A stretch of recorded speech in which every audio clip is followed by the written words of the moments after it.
Welcome back to the Haunted Therapist podcast, everybody. I'm Brett, the Haunted Therapist, where we explore the intersection of mental health, trauma, intuition, and the paranormal. And today's guest is John Griffin II, and he's the founder and leader of Uini Research, a paranormal research team known for thinking outside the box, spiritual physics-based experimentation, and a strong grounding in data and statistics. John has over 23 years of experience in the paranormal field, lived through a long-term haunting from childhood into adulthood, and also brings a background from leading the training and intelligence division at a level 1 trauma center, which deeply informs his approach to intuition, risk, and investigation. John, thank you so much for being here. I'm really excited to talk to you today. Oh, thank you for having me. I hope I said all that right. Yeah, you know what? Usually Does that it's sound the like you? Did I describe you? yeah, well, usually it's the paranormal team name that everybody screws up. So, like, you nailed that perfectly.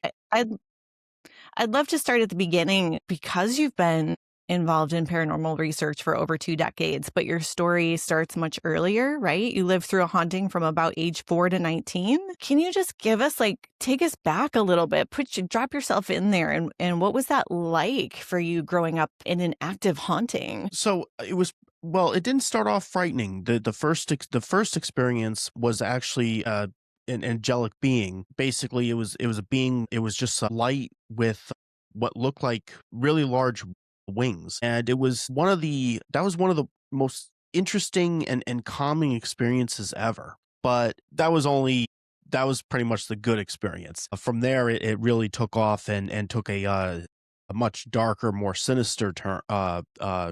And the main thing that happened that same year when the haunting, I would say it's more of I remember my first when I was 4 years old. And that same year is when my brother Jeremy was born. So I turned 4 in August. He was born on November 28th of 1990, and things started to take off more from there. Once I had that first experience, there was another spiritual being that came into the picture, who would be later called the Hunter, is what we would end up naming him. I would give credit to my brother. He's the one who actually came up with the name. When I was younger, I just simply called him a disappearing person. I thought it was actually a superpower at the time. Me as a kid having the imagination, so I thought these were things that, oh, well, people can learn how to disappear. People can learn how to walk through walls. People could do all this stuff. This is cool. I wonder what my power is going to be. Not realizing what I was dealing with. I didn't know what death was. I had not obviously dealt with it at that point. So I brought that story to, my friends at school. And that's where the trouble began. To me, it was something cool. It was unusual, but I didn't realize exactly how unusual it was. So when I told my friends about it, I said, I said, I saw a disappearing person. It was, oh, so cool. And, I described it and all that. Several of my friends went home and they told their parents. And then some of their parents told them to stay away from me. Uh, even to the point of indicating that, even to the point that one of them was like, oh, that person's, with the devil. Who says that? So that's when I started losing friends, was in nursery school. That was my first true experience of starting to become a social outcast. And what would end up happening from there is my brother would receive part of that. He would receive part of that experience as a result, basically guilty by association. Because when I went to my next, I went from nursery school, then I went to my next school. My nursery school was not a part of my elementary, junior high, or high school. They were separate schools in between. There were some kids that basically, of course, they transferred. People recognized me and they were like, oh, no, no, no, no, no. Yeah, stay away from this guy. So, and that would follow me all the way through high school. But then when people found out I had a brother, and they found out that my brother Jeremy was when they found out my brother Jeremy was my younger brother, what ended up happening was they ended up telling people, the rumors went, oh, he has a brother, therefore he must be, weird and crazy too. Stay away from him. So my brother he didn't even do anything. He didn't talk about it. He didn't bring it up. But as a result of being connected with me, he also started to get bullied in school. So Jeremy at an early age, he started to fall into depression as a result of this because he was having trouble making friends. For him at a younger age where people are, laughing, having a great time, making friends, hanging out with each other, Jeremy, Jeremy was not one of those people who had that opportunity at an early age. So he was struggling. He was struggling as I was I, and being the bigger brother, this was also getting under my skin too because I was happy I had a little brother. I mean, this was my first true sibling. I did have a half sister. She was definitely older than me, but I was never close with my half sister. So for my brother, I was always very protective of him. And to see this happening to him and him saying, him telling me these stories about, his day at school and such, and that, people were making fun of him and such. I'm like, what is going on here? And I didn't put two and two together. I was too young to understand what was happening here. I just knew that, oh, he's getting bullied too. What the heck? I mean, I guess people must be like this. Not realizing that the reason that he was getting bullied is because the rumor trail made it down to his class, and then they started going after him for it. Meanwhile, we're going through a frightening haunting at this point because now the incidents that are actually happening are starting to pick up. Um, it got to the haunting got so bad to the point that there was one point where I woke up and Jeremy was sleeping in my bed and he was so frightened. I found out he was so frightened. He had seen a shadow figure that night and he got so scared he ran into my room. So when my parents went to bed, because they would try to get him to go back to his room. If they woke up, they every so often they would check in our look in our rooms, and then they found Jeremy there. So they would go to his they would after my parents would go to bed, I would get up, I would go down the hall, I'd go into Jeremy's room and sneak him out, and I'd bring him back into my room, because I knew he was scared. He didn't want to sleep in his room. So I told him, I said, I would tell him after our parents go to bed, I'll come down and I'll get you. So since my parents could not keep him in his room, they bought bunk beds for us. And so his bedroom became, I think we put it, I think it went back to eventually became the computer room and gaming room. And my bedroom became both of ours. But again, even then, the haunting then really zeroed in. Since we're both in one place, now it seemed like the activity appeared all in one place. Mhm. Because I was experiencing the same thing, seeing shadow figures, stuff like that. I was seeing that too. I got so scared because of certain circumstances that happened, certain incidents and such, that I finally ran out of the room. I took my blanket, I took all that stuff, and I started sleeping on the couch in the living room near my parents' excuse me, my parents' bedroom. And of course, Jeremy didn't want to sleep in the room by himself now. So eventually he started to come out of the bedroom and he came into the living room. I was sleeping on like the love seat. Jeremy started sleeping on the couch or vice versa, just so we could be close to our parents. And of course, at first, again, just like with Jeremy in his bedroom, they wanted us to go back in, and we just said we don't want to. We're too scared. They eventually had a sliding door for the kitchen. The thing that scared us the most was the spirits seemed to come from the hallway. So Mm. they had a sliding door, and every night I would get up and I would shut the sliding door after our parents went to bed. I would shut the sliding door so Jeremy and I didn't have to look down the hall. Nothing worse than a hallway ghost, right? Because you don't know where they're going to go next. They're on their way somewhere. They're on their way, hopefully not near us. I mean, yes, the hunter, so to speak, the hunter did show up in the living room eventually. Jeremy, that's when we actually named him the hunter, is when Jeremy he said he woke up, he saw the spirit, he was wearing camouflage, and he had red eyes and he was pointing a shotgun at him. So at that point, Jeremy called him the hunter, and that's how the name the hunter came to be. Yeah. For me, I never saw him in camouflage. He described the same exact person to me. I didn't see him with red eyes, but he described the person very similar to me, just with different clothing. I didn't see him with a shotgun either, but I do remember younger male, very well dressed. He came in. I was sleeping on the love seat, and Jeremy was sleeping on the couch. It was about 5 o'clock in the morning, I think, and I heard footsteps walking through the kitchen. Now, around in the morning, I knew my father was getting ready to go to work. This wasn't my father. He wasn't awake yet. I didn't know that. I just thought it, because it sounded like heavier footsteps. So I figured, oh, it's my dad. And then I heard footsteps walking through the kitchen. And then in comes a person who is not my dad. And I recognized him and I'm like, uh, that's the hunter. That's the hunter. And I remember he's, so when he's walking in through the kitchen, the love seat is not facing or is not looking down the hall. It's close to my parents' room. My brother, who's sleeping on the couch, if he were to like just open his eyes, he would actually be looking straight towards the kitchen door. And so the hunter, he walks in. He's looking at Jeremy. He stops and he turns and he just stares at me. Very slow. Just turns, stares at me. Doesn't say anything. Turns back, looks at Jeremy and starts walking towards him. And I remember trying to yell, but I couldn't get anything to come out.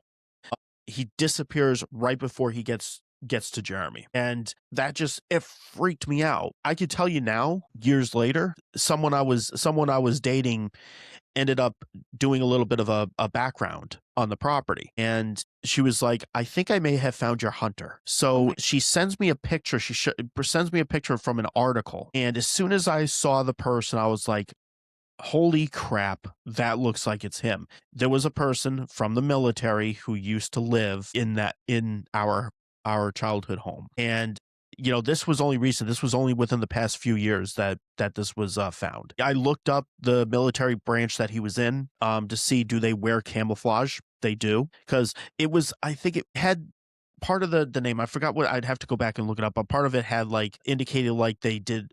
It was like Navy, but it was like it had Army, something like that in there. I forgot what it's slipping my mind. But at the time I was like, well, do they wear camouflage? Because the name doesn't seem to match something that I would think. But then again, I've never been in the military, so I don't know this. So, and then on top of that, if this was from if this person was from a long time ago, would he wear such an outfit? So naturally, I went up, I looked up historical pictures of what the different military branches look like throughout history to try to see if there was something to that effect. And sure enough, there was. His branch would have wore camouflage. So it was more than possible that what we were seeing at that point in the article, or I should say what I was seeing, was actually one of the spirits that haunted us. And he was the main one. He was the main spirit, but there were other spirits involved as well. He was just the one that really took a toll on us. I wonder if he was involved in his own like residual trauma, like residual haunting, as they say, but his trauma is what led him to be in this continual state of hunting. Well, two of the other spirits that were there were children. And one of the things that Jeremy and I were piecing together when we were older was that potentially this person may not have liked children, because there was one night where I woke up. Jeremy never saw this spirit. The spirit only appeared once. There was I woke up and I heard a little girl saying, "Help me." And I got up. And I was in the living room. At this point, I'm in the living room. I go up to the kitchen door and I peek through the crack and I see a little girl in the hall and she says, "Help me," again. So I fling the door open and she's gone. I'm kind of like, okay. I never saw her again. Then there was a little boy that I kind of befriended, a little boy spirit up in the attic. And he used to hide in the back of the attic. So I went to the back of the attic and my mother, so I ended up giving him, I never knew the boy's name. My mother, oh, it must be Jonathan. Jonathan's hiding up in the attic. So I just started calling him Jonathan. That's how he got his name. The one time, and again, this is when I was really young. Eventually, it's like he just wasn't there as much anymore as I was growing up. But I mean, of course, I have my own scientific hypothesis to go with that. He was, the one time he said to me, "I'm hiding from the bad man." And, for me, when I'm, especially older, I'm thinking bad man. Now I'm thinking the hunter. Back then I wasn't piecing everything together. I'm just like, why is there a kid hiding up in our attic? And Jeremy had some interactions with him as well, but not as much as me. There were points where, my parents or my mother would come up and see that I'm in the back of the attic every so often. So, and then and this is where something, I was able to piece it more together when I got older. I was homesick from school and it was just my mother and I and I heard heard footsteps coming from above us in the attic, and it sounded like the hunter's footsteps. And so my mother was, of course, was creeped out, and we went to the attic, and my mother yells up. She says, "If there's anybody up there, you better come down here now, or I'm calling the police." I went up. I decided to slowly go up into the attic, and when I got to the top, I saw I didn't see Jonathan. I saw the hunter, Mm. and he was all the way back towards where Jonathan would have been. So, I still had my interactions with that child spirit afterwards. My mother ended up asking me, "Well, what did was there anything up in the attic?" And I said, "No." I didn't even tell her what I had seen. I was just like, "No, there's no one there." That was a choice. Um, what's that? Oh, That's a yeah, yeah, choice. yeah, yeah. You know what I mean? It's like now we have a kid working to kind of protect the household, meaning to protect, not protect your mother, but just maybe not allow her to worry anymore. And speaking of your mother, like it sounds like your parents were very solution oriented. I mean, they heard you. They heard you and they acted accordingly. They gave you guys the bunk beds. They didn't dismiss it or push it away or say, stop it. There's nothing wrong. They might have tried a little bit, obviously, to calm you. But fast forward, now we have you running around trying to protect, keep everybody's nervous system calm and protect yourself, even protect the child spirit. That's a lot of work for a kid. Yeah. Well, and that's where I ended up growing up pretty quick. My parents, I'll say my mother played it off. She didn't at the time immediately go to ghosts or that ghosts are a thing or anything of that sort. It was more of like it's a bad dream. Everything's fine. But Jeremy and I having the same bad dreams, Jeremy and I knew this was a problem.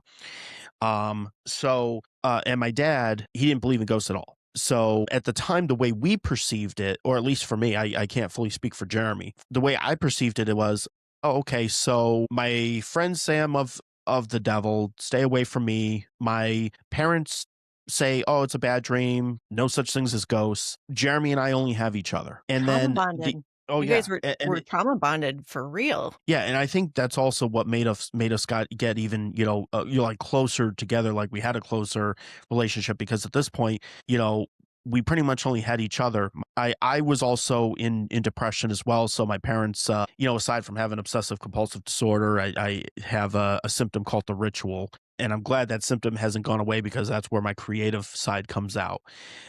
Believe it or not, I could turn the bad things into good on this. They brought me to psychiatrists and such, to give me a chance to talk. And the one thing I learned from that, for me at least, and I know this may work for other people, it didn't work for me. The psychiatrist was like, you can tell me anything you want, and I'm like, oh my goodness, someone who's gonna listen. And then stupid me opened up my mouth about ghosts, and he was very he was very interested in it, not interested in the way that I wanted. So it was the focus on, finding medication for me and stuff like that. And none of it ever helped. And then I figured out what he was actually doing.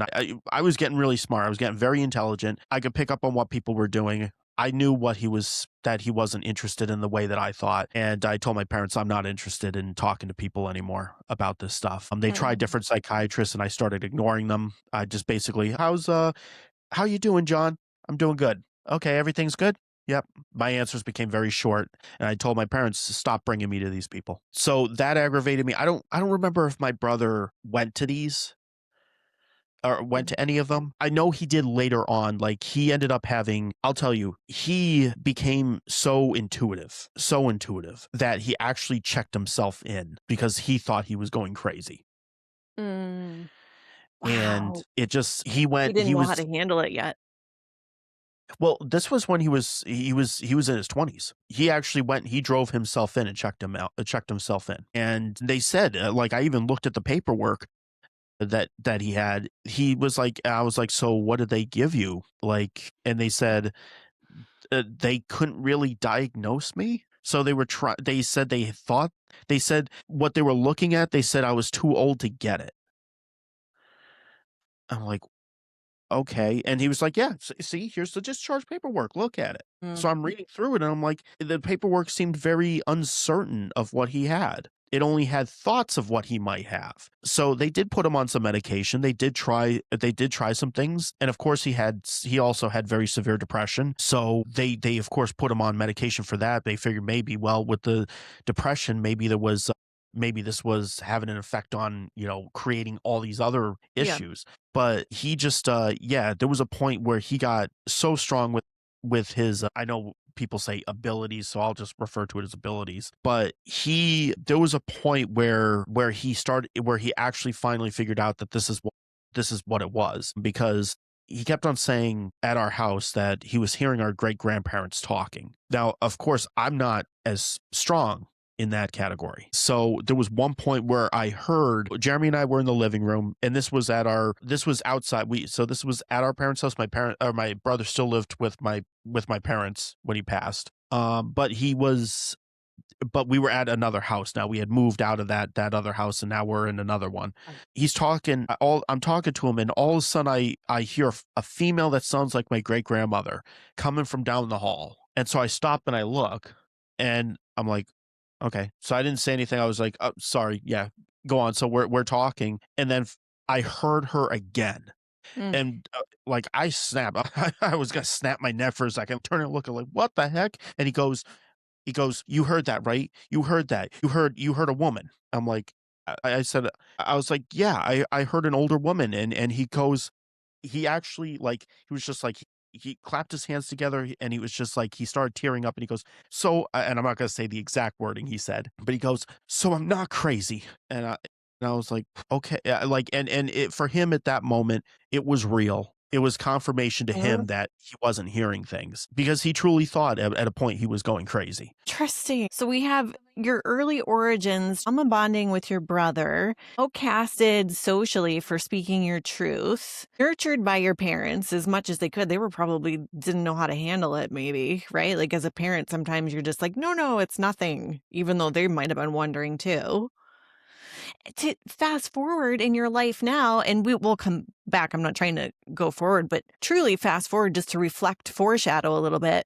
That's what you do now, is talk about it. And you give and you offer others a platform to talk about it as well. Now you won't Yep. shut up about it, which has got to be what an interesting journey for your nervous system to go from using your voice and being bullied for using your voice to now finding healing in using your voice. Yeah. Well, and my hope is to help heal others in the process. But that's where, like, all these different productions, all these different projects that I've been working on, leading up to one of the big portions of the story, I don't want people to go through what I'm going through. I don't want to see that happen. And so, I say I entered officially into the paranormal arena, so to speak, at age 16. So I've been, I'm 39 now. I'm turning 40 in August, and I've been going nonstop at it. And I know people will say, oh, they'll see me getting burnt out or something like that, and they'll, John, take a break.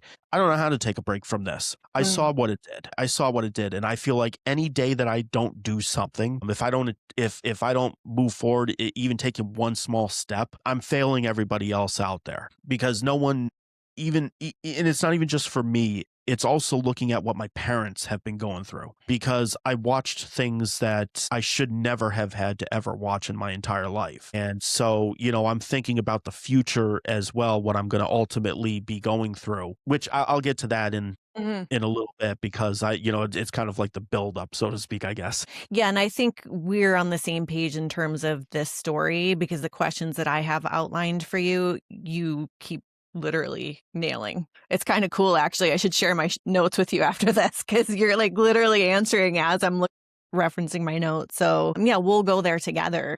It does sound though, and I'm definitely staying far away from my therapist hat right now, but it's just something I'm noticing is like when you say things like, I have to work at it every day, or I feel like I'm failing everyone, that language is a little bit reflective of the child that had to grow up too fast and the child that was shouldering being the protector for everyone. Well, if you think, what's interesting, because you keep, I notice you keep on using the word protector. And I mean, look at, you even read it right at the very beginning of what my career was at the time of Yeah. being a security lieutenant. The other aspect that's in there too is that I'm also a teacher. So not in the sense of actually like school. One of my responsibilities as a security lieutenant, I was in charge of first off creating, but also overseeing the training and intelligence division. And so my focus was on training people. So I did a lot of talking. I created a lot of presentations. So that's also like from within the paranormal community, I love teaching too. I love Mm. coming out. I love talking. I love creating presentations. When I've done presentations, people have come to them. They always walk out, loving the presentations. There was a research project I did a reveal on, and I actually had a few people that came up to me, and these are people with PhDs and such for a presentation for a event that I was chose to come and speak at. There were several people who came up to me and was like, "This was the best presentation of the day." Do you allow yourself to absorb that, to really feel that and know that? Or is there a part of you that's just like, nose to the grindstone, we got to keep going? It's never enough. So I don't absorb it very well, and it's not for that reason though. Okay. So as a child, so this is another aspect I kind of have to back up a little bit for this part to make sense. As I was growing up, because I was falling into depression and such, I had trouble in school. So I did get diagnosed with a reading comprehension related issue, but I didn't really put forth the effort. I was starting to give up on everything because the way I was looking at it is that this is what my life is going to be. That it's just going to Mm. be filled with depression. It's just going to be like, okay, I'm not going to have really any friends. I didn't really have, maybe here and there for a short period of time, I may have a girlfriend or something, but I'm seeing all these, all of my classmates having girlfriends or the girlfriends having boyfriends and such. And I'm like, okay, well, yeah, who's going to want to be with the weirdo here? Um, same with the friends. I never really got asked to go to parties, hang out, and then finally, I had there was a teacher.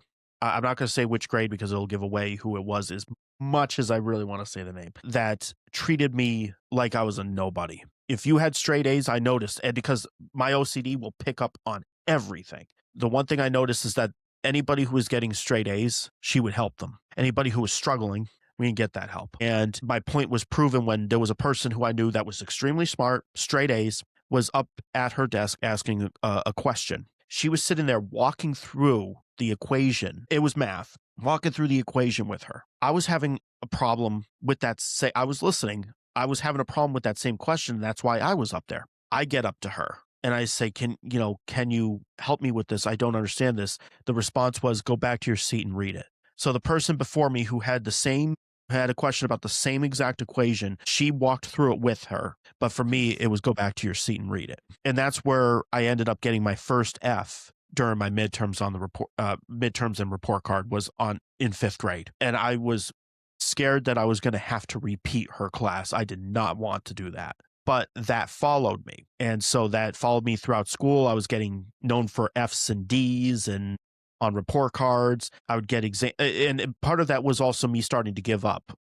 Thank you. The teachers were showing them my homework. They were showing the question and they were showing my answers, and they were like, is he reading this? So they would come back and ask me like, are you sitting down? Are you reading this, or what are you doing? And I said, yeah, I'm reading it. At that point in my teens, I was lying. I was not reading it. I had Oh. just given up to the point I saw it, it was like, oh, 5 questions. Okay. And I would put down the most random answers. I would try to do like a guesstimate, so to speak, but it was very far off. And at that point started to give up that this is, at this point I was seeing what my life already was by my classmates. I was already told that that I was useless, that this world would be better off without me. I was already hearing this stuff. Mm. So to me, it was to the point that I'm like, why am I going to even bother? Like the teachers look at me like I'm an idiot. My classmates look at me like I'm an idiot. Like, just screw it.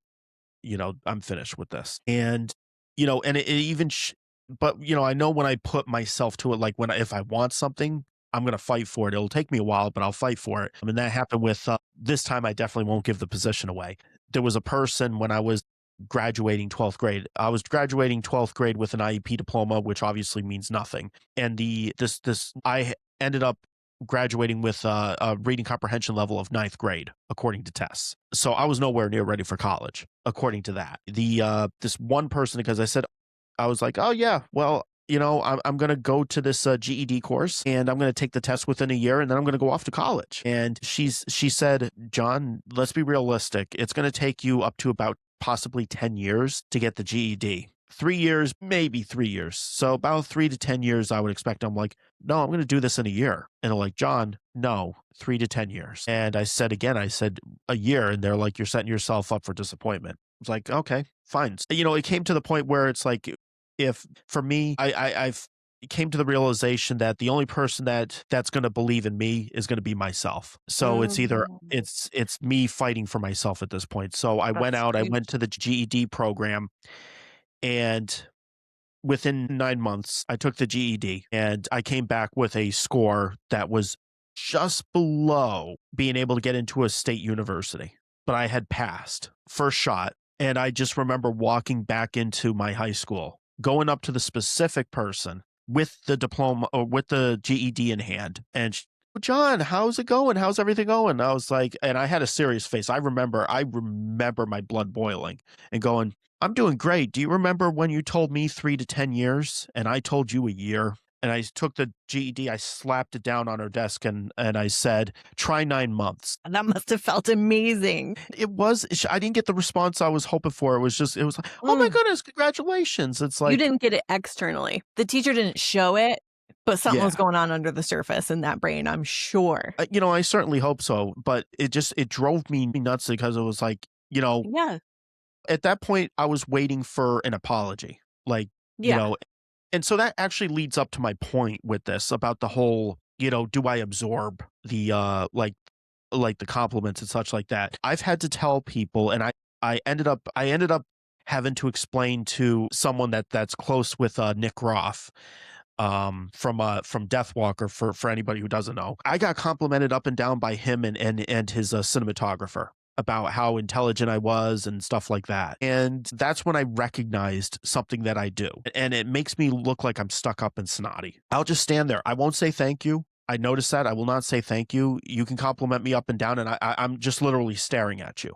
And the reason I'm doing this is because I've had people in the past, and more specifically classmates, that they go, "Oh my goodness, John, you're so smart." And I go, "Thanks." And I'm happy, like, "Oh wow, interesting." And then they go, "No, just kidding." And they would throw out certain words like the R word and stuff like that at me and go, Mm. "No, just kidding. You're actually." And I go, so I found that I now stand there and I'll stare at you. And the reason I'm doing that is I'm waiting for you to go, just kidding. So, and there are points where it's like I'm standing there awkwardly. And it's like, okay, I'm not falling for this. And I know that's a childhood thing, that I'm remembering what people did and I'm reacting to it. So I was gonna now I'm say not. maybe for 2026, we do a little challenge where you challenge yourself when you know that it's safe, just to say thank you so much, or even to say, hey, I really appreciate that when you know it's safe, just so that you could show your child part that you did it. It's over and you're safe now. You know what I mean? Just show that part of the brain, like kind of like Well, that that. confirmation. But no, that's actually been it, because that realization came in 2020. It was 2023. Yeah, it was 2023 when that realization happened. So that's been a focus. Like, I've been Nice. doing better at Nice. saying thank you. Yeah. But it started off with the realization of, I know what I'm doing now, so I would actually send messages and say, and I've actually, another thing I've started doing is that if I'm starting to talk to people, get to know people that are, walking into my life or something like that, I'll say, just so you know, I would tell them a bit about my history and stuff like that. And I say, so if you ever also compliment me or say something nice, just know I'm not being stuck up. This is, I'm responding to this. It may take me some time. I might come back to you the next day and say thank you. Nice. But I said, just know, I'm not sitting there. I'm not trying to be stuck up. I'm not ignoring what you're saying or anything of that sort. This is just how I'm responding to this. And here's the reason why I'm responding to this in that specific way. Yeah. So how else do you it's so interesting because it's almost like the paranormal, which set you off on one trajectory, has now become the thing that grounds you or keeps you balanced. That's the weird part, is that I basically say that if I don't have the paranormal, I have nothing. Right. Because it's part of who you are. It's part of your voice and your message. Yeah. I mean, because the whole spiral happened with paranormal. It really got me into the spiritual side of it. I went to religious schools. I went to private schools. So hence the whole devil portion of it. But still remain. I went to, it was a Christian school, all or Christian schools all the way through, which I still am Christian. I just have a very different outlook on Christianity. I don't follow the man-made versions of it. I don't follow the different churches and such. I go by what's in the book. So I approach it very differently. And yeah, the paranormal, it doesn't really mesh with it, but that's where I'm trying to look at it and go, well, why did all this happen? Because I'm trying to piece my past together. And the way I'm looking at it is, if I could piece all this together, because this is essentially how, from my view, from my standpoint, of how people are becoming social outcasts. Like, I know there's more people out there that have experienced or are experiencing right now what I have experienced. And I'm trying to find ways to bring that to a halt, because I didn't feel like I had a childhood. I really honestly don't. So I think that's also why I have a childish side to me, Mhm. is that, I have this really goofy attitude, and then, You do. I've seen it in some of your work and some of your videos. You definitely embrace that childlike fun and humor for sure. And it's part of people, I'm sure, I know it's part of what people appreciate about you. Because we all have that, right? We're all just kids running around in adult suits. well, and this is and this is where I find that my child side was really coming out. Like when I'm at Wildwood Sanitarium, I have some of the friends that are there. They come over, Wildwood crew and such. And so there were points where, we may play. We're not just doing paranormal research. There was a point where we were playing Mario Kart together. Some of the people from the Wildwood crew, we brought over snacks, and we're telling stories. It almost felt like at some points that it was almost like a sleepover. And again, it was like, to Fun. me, I've had sleepovers before, but I didn't have a lot of them. Mm. So it was like, wow, why can't we do more stuff like this? Like, this is fun. It felt like a small party. I was surrounded by people having a good time. And that's where the child version of me is like, why did it take 30 something years for you to experience this? Well, that's what I'm saying though about what, and I love to hear that you are working on, receiving the compliment in a safe way. But that's what I'm saying is that like now the adult you can give the child you the things that he didn't get to have. And what an amazing symbiotic relationship that you have with that part of yourself now. That part of you, your child part, looks up to you and trusts you. I mean, there's people that I work with in therapy for years that, when it might have taken you years to get to this point too, but I'm just saying, like, you're there. It's such a fundamental building block for good mental health. And the religious thing too is interesting because you mentioned that, you appreciate rituals. And I would say that that's the thing. Like, I agree with you. I'm more spiritual than religious, which everybody says that. It's like spiritual, not religious is the new black, basically. Yeah, yeah, yeah. You know what I mean? But agreed. But the thing I do appreciate about religion is the ritualistic aspect of it. It gives us something to anchor into, something to predict, something to calm our nerves, knowing that you're going to do this every day, whatever it is. Are there Yeah. practices that you have, whether it's spiritual or investigative or anything that help you, like rituals that do help you and support you? So not from I remain more on the religious portion of that. I pray. That's my There my you main go. thing. I still pray to God. I still call out to Jesus. I still do that stuff. But I try, and just like from what I've seen in the Bible, it's supposed to be more of a personal relationship as opposed to, all hail the Almighty God type thing. It's like, talk to them. Yeah. I'm supposed to be one of their children. It's like a child talking to their father. So that's the way I try to approach it is, I'm trying to learn. Can you please guide me? Just any form of guidance. Like, of course, I'm expecting that, you're not going to just hold my hand and go, okay, I'll take care of this. Everything's good. Here you go. It's going to be, you may give me the tools, but I need to use the tools. And if I don't use the tools, then that's my fault. So I've seen it countless times where I call out, I say, can I get some help? Can I get some guidance with this, please? Help me learn or something to that effect. And I would get the tools. All of a sudden, it would just randomly just come out of nowhere. It seems like when I need something, it happens. It's there. And I've noticed if I don't do what I'm supposed to do or I ignore it, I go, shoot, I screwed up. And and then there's a consequence to go with that screw up. And then I go, okay, there were points where I would literally, if I saw that I screw up, I would actually call out again, say, okay, I saw my mistake. Can I try again? And some of these are life challenges. I've literally called out looking for life challenges, help me grow. And I would get those challenges and I would go, I recognize this. I had this before. I'm going to break the cycle this time. I'm not repeating history. And I would go through it and then I would come out on the other side and go, I did it right this time. There was no consequence to it. There was more of a reward to it. And I go, whoa, okay. And I would come out with a lesson learned. So it's amazing to me. The spirit realm to me is far more than just simply a ghost walking around and moving an object. To me, it integrates in society. It's integrated in life itself. And so when I look at it from a scientific standpoint, I'm approaching it very differently. I'm understanding that these beings may truly have intelligent consciousness. And what does that mean for society? That's what I always ask. If spirits have the ability to move objects, insert themselves into dreams, walk through walls, plant thoughts in your minds, stuff, all these different things that they supposedly can do, how else can they affect society as a whole? Spirits talking to spirits, spirits planning, spirits moving or potentially moving you like chess pieces into place where you need to be.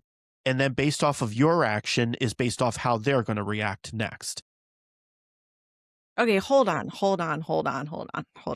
So we're getting into like sociological hauntings, which is fascinating. But I just want to dip back for 1 second, and the fact that you can or have gotten to the point that in real time you can do like self-reflecting in a pattern recognition kind of way.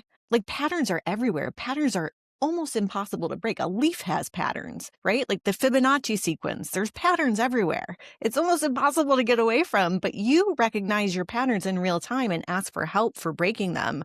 Okay, that's some high functioning and some highly emotionally intelligent type of self-awareness that you have. And I'm not complimenting you, mind you.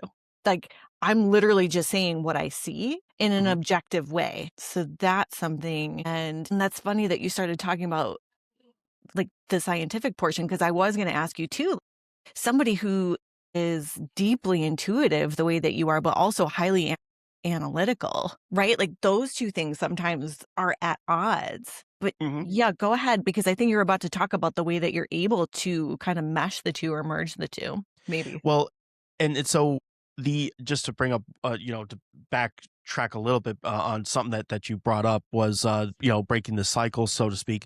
I actually did create and teach a course as part of the training and intelligence division. One of the courses I taught on, I don't know if it was day 2 or day 3, but it's called Breaking the Historical Cycle.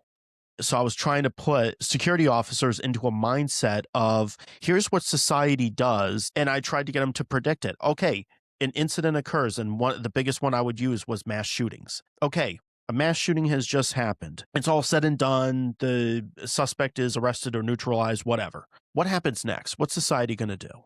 And I would have them tell me and go, you've seen this before. Hasn't just been one mass shooting. There's a lot. So there's plenty of history. And we just don't seem to pay attention to it. And so they go, well, people are going to recover. Like they start not getting to the point right away. And I go, what do you see on the news? Oh, well, they're okay. They're reporting it and they go, okay, so what is the government going to do? Well, they're like gun control. And I was like, yeah. How many times have we heard that one? What do you think they do for the location now? Before this location had no security, or they had security with no guns or anything. Well, they probably have stronger security, stronger policies. The officers probably have guns now. Yeah, that happens a lot. So now they have armed security as opposed to when they don't have armed security. The government continues to try to put in policies into place. Now, what do you think for the company standpoint when and the government, when they put the laws and policies in place, do they strongly enforce them? Well, yeah. And I go, yeah, because it's fresh. It just happened. They're scared. They're reacting to it. They think it's going to happen again. But this is maybe a once in a lifetime thing for that location. Not saying that it won't happen again, but it's just like lightning. It won't necessarily strike in the same place twice. So then they get complacent. And then eventually something happens again and the cycle begins again and again. And I said, how many times have you seen mass shootings? Not at the same location, but you've seen it across the United States. And every single time you hear the same thing, and we just continue and continue. And I said, when are we going to break that cycle? When are we going to stop? When are we going to recognize that we look at all these other places where either things have worked or in what hasn't worked and go, you know what? We shouldn't do the things that didn't work. And that's what, and part of the mindset with that is that security is supposed to be proactive. And that's what my main point of going with this is for them. Security is not reactive. We're proactive. We're supposed to be preventing things from happening, not waiting until they happen. That's police. Police are supposed to be the reactive. They're responding to a potential broken laws, criminal activity. Security, we're supposed to recognize the potential that criminal activity may happen and to stop the criminal activity before it happens. And so that's why, for me, at the very beginning, when they're starting to come in, I especially love it when it's new officers. They don't have all the bad habits. I'm building them from scratch. When they come in, I show them from a psychological standpoint, this is what your mindset should be for security. You're supposed to think, and I will tell them, you're supposed to kind of think in the mind of the criminal. Because, and I would tell them, like, give me I would ask them for certain things, like, if you could, what could you do with this, like, knowing that you have this knowledge for this type of what's in this building? What do you think you could do? If you wanted to attack, if you wanted to harm people, what would you do? And they would tell me, and I go, great, so you thought about that. Do you think other people have thought about that? Yes. Do you think people might be planning it right now? It's possible. I was like, do you think this has been done elsewhere? And then usually it's yes. I go, that's my point. Yeah. If you thought about it, somebody else can think about it, or somebody has thought about it. But that leads to the other. I say that leads to the other, and then I'm like, now I don't know where. Well, it's very reflective, just to maybe wrap this segment up, it's very reflective of what we do personally too. Like, complacency on a personal level is the enemy of being proactive. Then you're just in a constant state of living in reactivity because you're right. It's like when something happens, and that is true on a personal level too. Like, taking religion, for example, a lot of people are praying actively when things went wrong. Yeah. And you never really walk forward. And that's what I try to get at is, we walk in circles a lot throughout life. And it's not until we recognize that circle and go, and not just recognize it, choose to break it. You know what? I'm not walking in this circle anymore. I see this nice path right there. I want to go down there. And then you walk out of that circle. It's like, when you're doing that, the traffic circles, and oh, I missed the turn or whatever. Are you going to continue? You have all these paths you could go and turn off of to head down in directions that you need to go, but you're just circling around and going, oh, I missed my turn. Oh, I missed my turn. Oh, I missed my turn. That's how I'm picturing it. I said that's what I would tell people is like, it's like you're staying in a traffic circle, but you're missing your turn every time. That's and you have the choice to come off. You have the choice at any point to come off that turn. And they would say, well, that's stupid. It's like, exactly. That's how it should be viewed. It looks silly. You're driving around. Imagine other people are watching you drive around in a circle, never coming off. That's what it looks like. That would be so embarrassing. But see, things that are embarrassing for no reason. That's the point. Yeah. It should be embarrassing. Why are we doing these things over and over again? That sounds like a residual haunting. What's interesting is maybe spirits get caught in that same like turnstile loop, but they don't have the wherewithal or the resources that we have. Mind you, they have far other resources where they can knock themselves off of that turnstile or the traffic circle. Well, so they're just looping. I mean, yeah, potentially. I mean, it's and that's if anything on the residual end has any form of consciousness. If it does, yeah, true. But I mean, like heading down to the data portion of all this, the one thing I noticed with Jeremy, because Jeremy was, I put him as the chief science officer for our Uini Research, and he fell absolutely in love with that. So I love this. I love this part of the story. This was a kind of random story, but I have to tell it.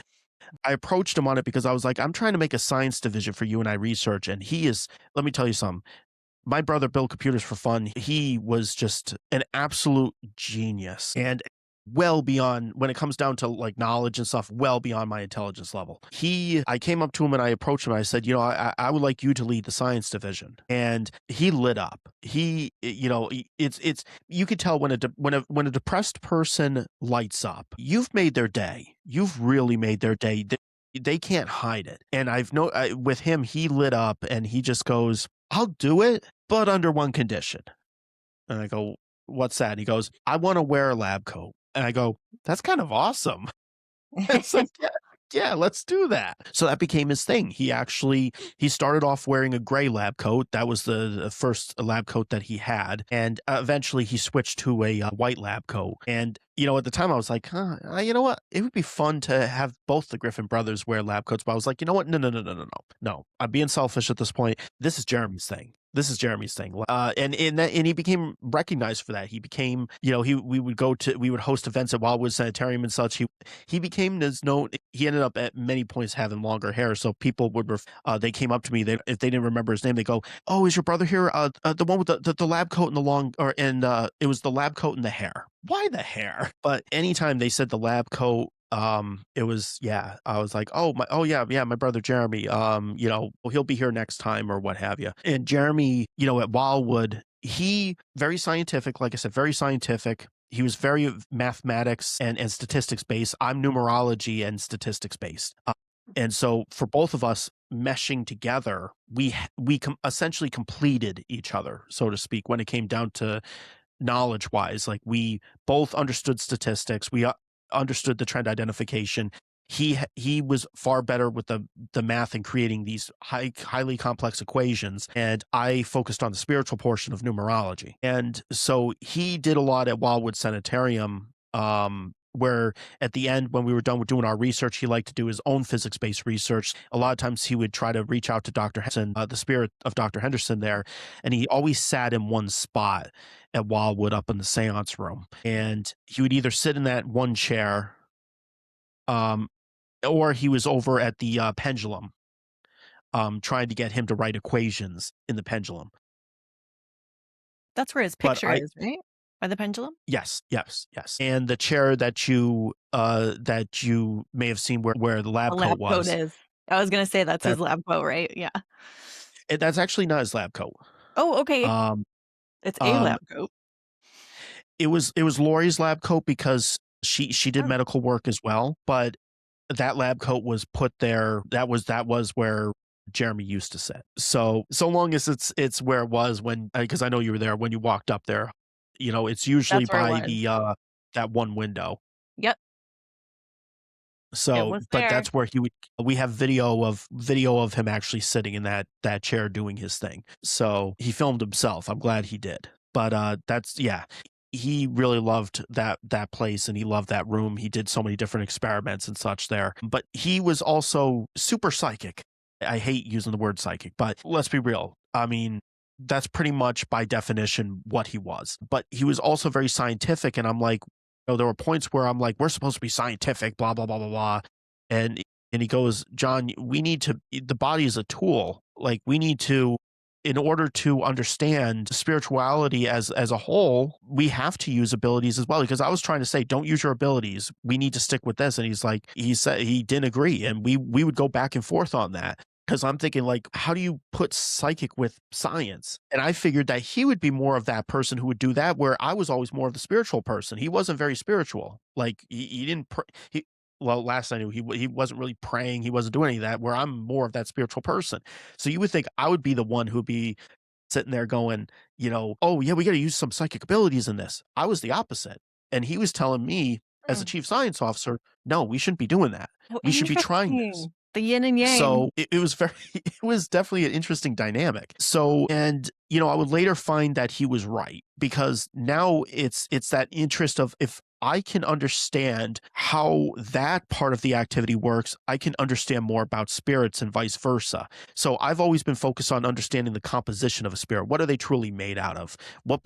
How do they put themselves together? Because I know there's, the whole argument is, there's spirits are energy. And I go, that's wonderful, but there's different categories of energy. And then there's subcategories to go off of that. Where do they fall under any of that? So, but the more I've been studying the different categories and the categories, or a category that I believe spirits fall under, the more psychic abilities make sense. And so then I start looking more at the human body and understanding how the human body takes in messages, not just messages of, because the body can register, oh, I'm in pain. Something doesn't feel right. I'm getting goosebumps. What's going on? Like, there's so many different senses, the way the body communicates with you. And so if, looking at it from the spirit standpoint, how spirits may utilize your senses to communicate something with you. So I'm looking at it. So when I'm doing the research, I'm not just looking at the spirit. Here's the spirit. I'm looking at everything from the spirit to the point of transfer across to the point that it interacts with the physical environment. And that whether that be a person, a piece of equipment, or what have you, I'm looking for the start and end. And some cases, just like within security, I bring my investigative skills into that because sometimes we have crimes that occur, which means we have to investigate. Well, you're not standing there watching the crime happen when the crime has happened. You're showing up when the crime has happened already. So you have to take that scene, which is essentially like, for instance, for paranormal related, a piece of equipment activating. Okay, that's the result. That's your crime scene right there. Now I need to take it back. What caused all of this? So a lot of times with criminal justice, you're going backwards in your investigation. The crime happened. Now you have to take what happened, the evidence, so to speak, that you have right there, and you have to put the picture together on how all of this happened. And that I put that into the paranormal as well. Well, I have something that happened. Now I need to take it back to how this happened and put it together. So, but I also know that it can go the other way around too. So it happens. So this is from the spiritual, of course, there's data collection that we're doing on like, I started getting messages too, and I started opening up. I started really opening up to it, and I had an actual scary incident that really put things into perspective for me, because there was a situation with a friend, another paranormal investigator. Her name is Jacqueline. I listened to what I believed was the spirit realm talking, and I was given instructions, very simple instructions, and I was like, oh well, this is probably whatever, it could be nothing, but yeah, I'll do it. It was something. It was simple. It was me taking out $100, an extra $100 before I went down for this event that she was hosting, not realizing that $100 was actually going to lead to her saving her dad's life. And Tell to me me, it more. was just like, so when I went to I went to the ATM because it was in West Virginia. The event was going to be in West Virginia, and so I went and I picked up. I went and I got to take out money for the event, but then I had all of a sudden I started recognizing this specific feeling. It was almost like I was getting goosebumps. Somebody was up near me, like it felt like someone was there, and I started recognizing that. And then I go, okay, I feel like I'm starting to get something, and I got an image of me taking out an extra $100. I go, oh, okay, well, you know what, I'm going to West Virginia. I haven't contacted my credit card companies. They might go, oh, somebody's trying to get gas down in West Virginia. Oh, we're gonna flag your card here. So I was like, oh, this is probably just for me. So I took out $100. Get down there. The next what you call it, the day that I'm supposed to leave and head up. So basically, Jacqueline's father medically was not doing well, and he was by himself at the time. So she was like, after the event, she had to drive, and it was, I don't remember, I think it was like a 12-hour drive she had to go. And I go, I get up and she's packing her stuff. Now the weird part is that typically people just get up in the morning and leave. I decided to sit there and just hang out with her. I don't know why. I felt compelled to just sit there and just talk to her while she was packing up. And she was like, at about 12 o'clock, she was like, well, I don't know if you felt like you had to stay. You didn't have to stay. You can go. Like, I know you have a 10-hour drive. I go, are you sure? Yeah. Oh, I was like, oh, okay. I drove away. 5 minutes later, I get a call from her saying, my car won't start. Is there any way you can come back and jump me? It's like, no problem. Turned around, we tried to jump her car. Her dashboard lit up like a Christmas tree. Her car was dead. She wasn't going anywhere. And the place where she was, it was Shawnee's. That place is on top of basically a mountain. You're in the middle of nowhere. So she started to, I'm with her, and she's trying to figure out what to do. We go down. There was like a place, a mechanic shop that was further down. We tried there. They said they would take her car, but they couldn't take it for a few days. And now she's panicked at this point. She's like, I need to get to my dad. And she's going into tears, and she's like worried because she's like, my dad's alone. I got to get to him. So I bring her back from that mechanic shop. All of a sudden, I had that feeling again, and I saw the $100, and I took out my dowsing rods without her looking, because she was doing her thing right now. So I took out my dowsing rods, and I go, I, t- you know, and I mean, spoiler alert, my brother is on the other side. I took out the dowsing rods. I go, Jeremy, if this is you, I take it this money is not, this $100 is not for me. And the rods indicated, no, it's not for you. And I said, okay, do I give her some of it or all of it? And the rod swung for all of it. I'm like, is she going to accept it? And they were like, no. And then I heard a voice say, trust the process. Good advice I there. go, okay. So I put the rods away, and I call over call over Jacqueline, and I had the money in hand, and she comes up to me, and I look at her, and I'm like, I said, I don't know why I'm being told this. I just know that I need to give you this. And so I hand her the $100, and she goes, no, I can't take this. And I go, you need to take this. And I kept on going back and forth with her, and she was refusing to take it. And I just stopped at one point. Looked her dead in the eyes, and I said, trust the process. Mm. And she just, I remember she just stared. We locked eyes for a bit. She just stared, and she didn't even look down at the money. She literally reached, took the money out of my hand while still looking at me, and just put it in her purse. You spoke the magic words. And it, and basically, so she started to try to reach out to, I left. I did pray. I said, I don't know why I had to give her this $100, but God, thank you for giving me the chance to help in some way. I hope whatever's supposed to happen happens. Help her get to her father, please. And so I found out she had been contacting multiple tow truck companies, and the tow truck companies, for third parties, they were on a strike of some sort, where they agreed to take it, but because third party companies weren't paying them properly, or paying them late, stuff like that, they would agree to take cases, but then never show up. And the way she found out was after multiple tow truck companies, she ended up speaking with another tow truck company that told her that this was happening, and said, so here's the deal. I will come, and uh, I will come, I will tow your car, but I will only do it for cash. And she goes, that's fine. That's fine. The tow truck showed up, and and they said, okay, so before I tow it, I need the cash. And the person goes, and Jacqueline asked the tow truck driver, how much is it? And the tow truck driver said $100. She never counted. Remember, she just took the money and put it right in her purse. She was like, oh, well, how much did John, I don't know. John gave me money. How much she took Wow. out, she counted it, and it was $100. And she just was like, she told me when she was on the phone with me, she was like, I don't even know what to say. Come to find out, she got in her car, or I mean, she got the car towed. They figured out what was wrong with it. It got fixed. She was on her way to her dad's. She got to her dad's house, and she said her dad was in such bad condition, she had to call an ambulance and get him to the hospital immediately. The doctor, after examining and working on her dad and such, told Jacqueline. Jacqueline said she will never forget this. The doctor came up to her and goes, "If I think, what was it?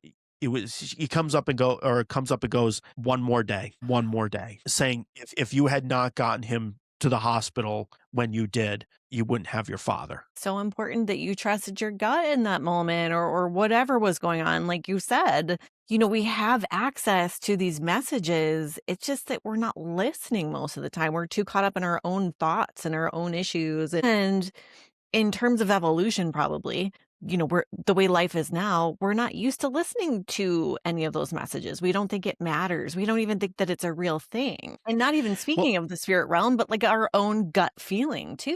Well, and that's where I bring up that that was a scary realization to me, because it was something as simple as taking out $100. Like, it wasn't me jumping, like knocking him, almost getting hit by a car or something, and me jumping in front of the car or something like that. It wasn't any Superman type stuff.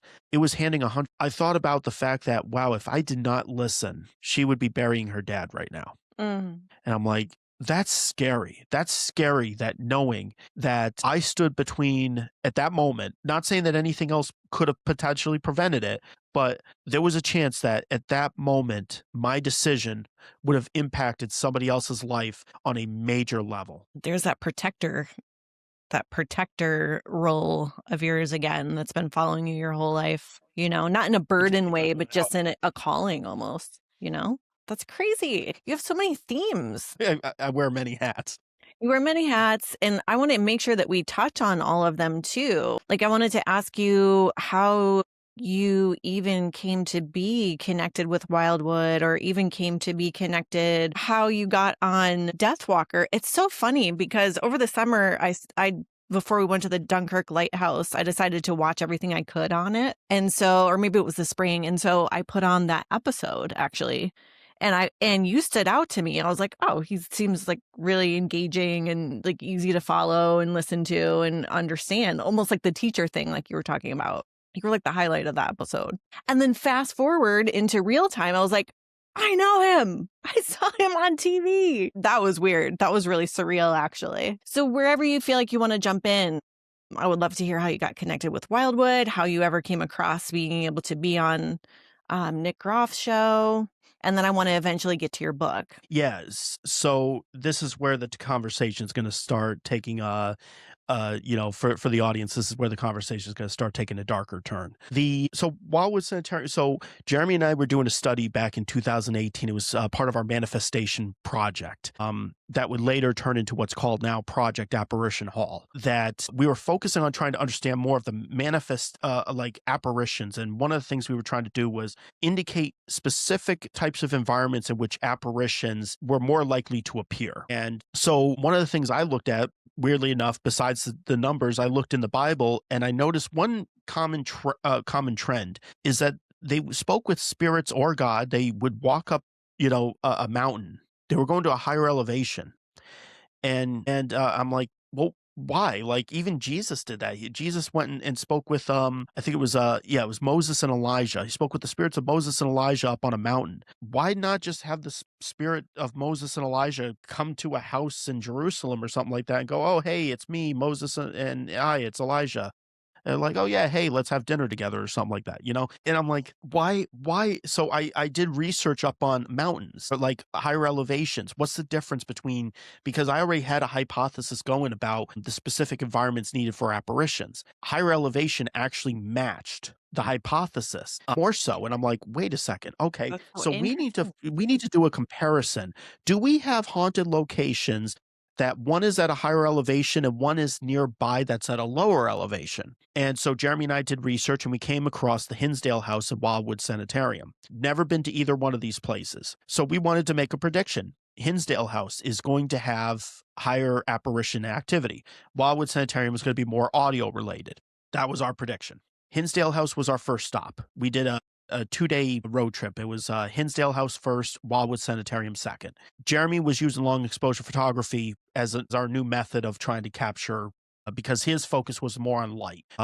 He caught 2 apparitions at Hinsdale House within the course of 3 hours. And that was just amazing in and of itself. And I don't want to reveal anything about the apparitions because that actually goes into the book portion of it. The book portion, which is I've announced is supposed to be a trilogy. So, okay, we caught some EVPs. They were pretty cool. Did the data, and then sure enough, yes, apparitions, we got 2 apparitions. That's really good. EVPs was about where we expected it to be. The next day we go to Wildwood Sanitarium. Wildwood Sanitarium, no apparitions, a bunch of EVPs. We were right on the money. So, but first off, we connected with Lori, sweetest person ever. And she was originally the owner at the time before her daughter Brooke took over. But the other thing also was not just of course the owners, which are great. It was also the spirits. It felt like a place of healing. It was just, and then on top of that, Jeremy started to gain the respect of one of the spirits there, Dr. John Henderson. And so it was like 2 scientists talking to each other. Jeremy treated Dr. Henderson as very respectable, so much respect, treated him as the scientist he was, as the doctor he was. And so that became a thing. He actually has in his diaries about, his conversations with Dr. Henderson. And so that became a thing where we were like, you know what, we want to come back here. And we kept on trying. And one of the thoughts at the time was more on a scientific basis. Okay, so Hinsdale House, we were to get apparitions. It met our hypothesis. But what if we could in a place that has trouble with apparitions, get apparitions to manifest at a location that typically doesn't have apparitions manifesting on video and photos. So that's where Wildwood Sanitarium became the challenge. If we could start increasing the number of apparitions that happen there, trying to change the environment in order to make it so that we could help them manifest, then that tells us we're moving along, that we may be in fact getting closer to what the composition of spiritual entities truly is, and how they can put themselves together. We might be getting closer. So that became the main challenge. And of course, after that, I mean, we loved Wildwood Sanitarium so much. The spirits, the owners, they just became a second family. Like It's so it was special so there. natural. It's so special there. It really is. It's Yeah. such a great location. Not saying that Hinsdale House wasn't great either. Those spirits there were not exactly compliant. They're just, they tend to be more mischievous. Whereas Wildwood, it was like, you know what? It felt like we felt they were different. We felt the spirits were very different there. And it's like the spirits felt we were different too. And they started acknowledging that we were doing experiments. They would talk about EVPs, stuff like that, that indicated that they noticed we were doing different experiments Mm. that they hadn't really seen before. So that became a thing. So we actually started trying to include them in being a part of it. Like maybe, oh, I don't know if you're researching us from your end, but maybe we could share information together and work together to help people, because we hear that you help people and give people messages from lost loved ones. And maybe we could help be a part of that, because it seems like you continue your work of healing outside of life as we know it. So what if we could be, essentially a part of that branch? And if we could understand that more, then we could project your message and we could show how amazing your work truly is. So that was our talks with them. So we continued. We were doing more research with preparing for Project Apparition Hall. There was one last apparition that Jeremy got. It was at Wilson Castle. It was like the coup de grace. It really pushed things forward. And that was in September of 2020. Of course, you have the whole pandemic going on and all that. And I remember at the end of 2020, I did the whole Jumanji thing. I did it as kind of like a fun joke where, because you go out at midnight, just before or as it's turned midnight, you go Jumanji to get yourself out of it all, out of that whole year. So I jokingly did that just for the fun of it. And I made a comment saying 2021 could not be any worse than 2020. And I will never say anything like that ever again. The year started off with one of my family members passing in January. It was kind of expected. She had a bunch of medical problems. She actually outlived what the doctors said she would do. So I mean, that was a miracle in of itself. I was like, oh well, you know what they say, death comes in threes. So of course I'm worried about, oh, is my grandmother gonna go? Is my aunt gonna go? Like, I mean, it always seems to happen that way. Not that it always does, but July 7th would be the day that would end up changing me. I was at work and I did things a bit out of order. I was in my office and I looked over at my desk calendar, and usually when I come in the morning, I have a whole ritualistic thing that I kind of do. It's very, very specific on what I do. This time I didn't do it. And I noticed I didn't check off. One of those things was checking off the day on the calendar. So I went and I checked it off. And now it's at this point, it's 3:09 p.m. and I'm about 21 minutes away from leaving work for the day. And I pulled out my phone and I noticed I had a missed call from my mother and a message. And I'm like, she always texts me. This is weird. And on top of that, it's 3:09 right now. She's at work. She's not allowed to have her phone out. So I'm like, okay, usually this means something happened. And my gut, for whatever reason, my gut went to Jeremy. And I don't know why, but my gut went to Jeremy. I didn't even listen to the message. I called right back, and my mother was sobbing on the other side of the phone. And I just remember her saying the words. She was trying to get it out, and she was like, she just said the words that finally came out and just said, Jeremy killed himself. And, there was a side of me that was like, I'm not shocked, because why did my gut go to Jeremy? Like something happened to Jeremy. And the other side was literally yelled out. It was that the human response going, what? And I said, oh, I'll be right down. I'll be right down. I just remember hanging up, and I remember standing there. I don't know how long I was standing there for, but I just stood there frozen in place. It was like, how people report, like almost before their gonna die or close to dying, that their life flashes before their eyes. A different version of that happened for me.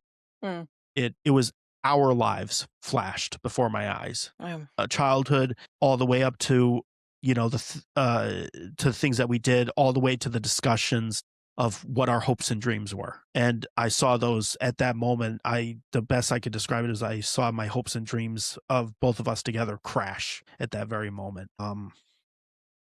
And I went out, walked out of my office. I went up to one of the sergeants and I said, my brother killed himself. I need to go. And I went up. Was, at this point, I was walking down the hall to go upstairs to go to the management's office. But I found I was starting to stumble. Like I was literally like walking as if I was drunk. I got up there and I walked into my VP's office and I said, I need to go. My brother killed himself. And I walked out and I literally collapsed to my knees and I just started sobbing. And I remember my VP was like everybody in the back office, they all came running out and they had never seen me like this before. So they ended up, like I said, they were like, oh, we'll drive you down there. We'll drive you down there. And I go, no, I'm driving. And that's my stubborn side coming out. I got up and I literally almost fell back over again. And they're like, no, you're not driving. Like my legs were basically jello at that point. And so the patrol, one sergeant grabbed a patrol car, one of our patrol vehicles. And then I said, well, what are we doing with my car? My car's parked on the street. And they said, where are your keys? One of the sergeants will drive your car. So one sergeant got my car. The other one took me down in the patrol vehicle, and they both drove down all the way. It was it was the longest yet shortest 35-minute drive ever. And the first thing I remember in the car, because my half sister had died. My half sister was on my father's side.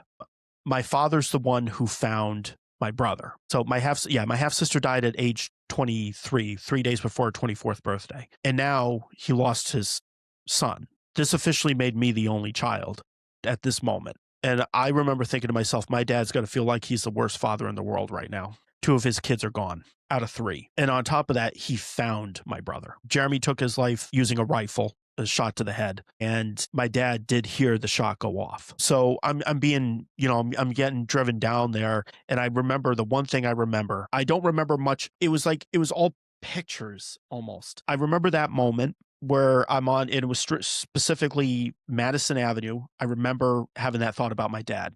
Then I don't remember anything between that point to when we got on the thruway. The next thing I remember on the thruway was looking up and seeing that somebody almost hit my vehicle. I looked up in the rearview mirror and I saw somebody almost hit my vehicle that the sergeant was driving, and him honking out the horn. And I was like, oh, so help me God. If that person hits my car, hitting that car will be the least of his worries. Thankfully, nothing happened there. The next thing I remember was literally 10 minutes later, driving down there, and that it started raining. And I said, well, this is appropriate. It started raining just before, not even a mile away from the exit where we were going to exit off to get to my parents' place. And they turned, I was given a direction, so we turned onto the last street before we were going to make the turn. And I said, I was giving them instructions on where to go, and I said, the next turn that we're making is going to be on my street. And so I remember the sergeant started to speed up to get me there faster. And I said, no, slow down. And it was like, oh, I'm sorry. I said, I feel like when I come there, I'm going to need to take over this scene, so to speak. My parents are not going to be able to function, and I need additional time to self-regulate and get myself ready to see what I'm about to see. And we pulled up. We finally got to the street, and we made the left, and I saw 3 police cars in front of the house. The ambulances, all that stuff, that they were gone already. It was the 3 police cars. My mother was standing out in the driveway with the chief of police of Scotia. I know for the sergeant, he told me pulling around the corner scarred him, just seeing the 3 police cars there. I got out, I thanked him for everything, and then I started doing, and I ended up taking over, trying to make decisions, and the police recognized that I was the one that was the most self-regulated out of all of them. So they were coming up to me and asking me, can you do this? Can you talk to your parents about that? And I was at work at that moment. Right. I was at work. Yep. And I was still in uniform too. I hadn't changed. So I felt like for me, it was responding to a call, but it was my brother. And they hadn't taken out his body yet. So part of the thought was, we're down in the basement. Well, it's not really a basement, but it was the basement level, so to speak. I realized that my brother's body was still in the room. I was still in the building with his body upstairs. There was one paranormal instance that happened during that, which the police were all outside. We were all still downstairs, and I looked out the window. I heard footsteps, but I remembered the police had all walked out. They were all outside. I heard footsteps walking down the hall, and I'm confused. And I looked outside, and I saw all the detectives outside. So I knew no one was in the building. And my mother goes, "What's wrong?" And I go, I literally, I was like, they're not ready to hear this part. So I just go, I was like, Okay. nothing, nothing. No. I would later tell them what it was that I was Yeah. reacting to, but it wasn't until down the line that I would Yeah. tell that part of the story. It's funny, it actually reminds me of the story that you told where you both I think you both heard the footsteps of the hunter. It's almost like, if he was able to, he showed you in that moment footsteps because he knew that you would remember maybe or relate to that sound specifically is something that, you both experienced when you were little. Yeah. Yeah. And to add to Wildwood Sanitarium being the place of healing, we were supposed to be filming a paranormal puzzle episode, and Jeremy was supposed to be there, and it was the same month. It was at the end of July. We were supposed to be back there. Yeah. Lori, she came to Jeremy's funeral. She drove 5 hours. I did not expect that at all. I walked out of the room where where we were doing the funeral stuff, and all of a sudden I see Lori and one of her daughters walk in with her.